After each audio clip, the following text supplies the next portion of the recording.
Hello everyone, কেমন আছেন সবাই? আশা করি ভালো আছেন। আপনাদের সবাইকে স্বাগতম নতুন আরো একটি ভিডিওতে। আর আজকে আমরা কথা বলবো, আমরা অনেকেই অভিযোগ করে থাকি যে আমাদের সময় নেই।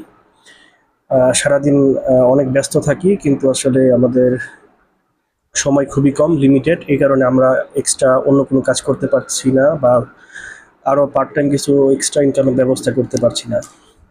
এই বিষয়টার সবথেকে গুরুত্বপূর্ণ একটা বিষয় আমি যেটা বুঝতে পারছি সেটা হচ্ছে এটা: সময় সবার জন্য 24 ঘন্টা। সেটা আমার জন্য হোক, আপনার জন্য হোক, অথবা ইলন মাস্কের জন্য হোক।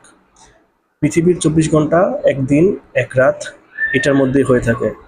তো সময় নাই বলে ইলন মাস্ক যদি সফল হতে পারে, তাহলে আপনি কেন হতে পারবেন না? অ্যাটলিস্ট তার যদি মানে 1%ও হতে পারেন, তাহলে আপনি বিলিয়নিয়ারদের মধ্যে চলে যাবেন। তো এতটা বড় স্বপ্ন না দেখেও আপনি একটা ভালো লাইফ কীভাবে লিড করতে পারেন, আরও কীভাবে সাকসেসফুল হতে পারেন, এটার জন্য সময়টা খুব ইম্পর্ট্যান্ট। তো সময়টা আসলে আমরা বর্তমানে সবাই মোবাইলে আসক্ত। আমরা মোবাইলে অনেক সময় স্পেন্ড করে ফেলি। দেখা যায় রাতের বেলা যখন ঘুমাতে যাই, তখন আমরা মোবাইল নিয়ে যাই। তো মোবাইল নিয়ে যখন আমরা ঘাটাঘাটি শুরু করি, দেখা যায় আমাদের ঘুমাতে গেলেও 1-1.5 ঘন্টা 2 ঘন্টা পার হয়ে যায়। তো এর ফলে আমাদের দেরি হয়ে যায়, আর সেটার ইফেক্ট পড়ে সকালবেলা। আমরা ঘুম থেকে উঠিও অনেক দেরি করে। আপনি যদি সঠিক টাইমে ঘুমাতে যান, বর্তমান যে সময় ঘুমাতে যাচ্ছেন তার ঠিক 2 ঘন্টা আগে বা 1 ঘন্টা আগে, আর সকালে যদি আপনি যেই টাইমে ঘুম থেকে উঠতেছেন, যদি ধরেন এখন সকালে আপনি 8টার সময় ঘুম থেকে উঠেন, তাহলে আপনি এই টাইমটা যদি সকাল 7টায় নিয়ে আসেন, তাহলে দেখবেন আপনার দিনটি অনেক বড়, আপনার ওয়ার্কিং আওয়ার অনেক বেড়ে গেছে।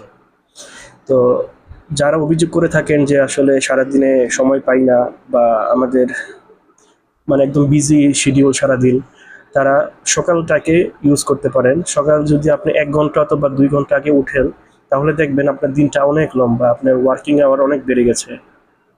তো অভিযোগ না করে রুট কস্ট অ্যানালাইসিস করুন, কোথায় আপনার প্রবলেম, কোথায় আসলে এটা সলিউশনটা করা দরকার। তো যদি প্রবলেমটা ফাইন্ড আউট করতে পারেন, তাহলে সমাধান খুবই সহজেই করতে পারবেন। আর সমাধান করতে পারলেই দেখবেন যে আপনার জন্য new opportunities, new possibilities automatic generate হয়ে যাবে।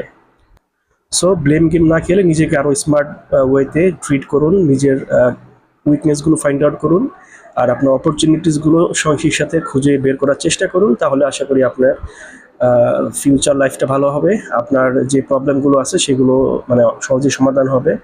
আর সময় নেই বলে আর কোনো কাজে অবহেলা করবেন না, চেষ্টা করবেন নিজেকে আরও বেশি ওয়ার্কিং বা নিজেকে আরও বেশি অ্যাক্টিভ রাখার জন্য।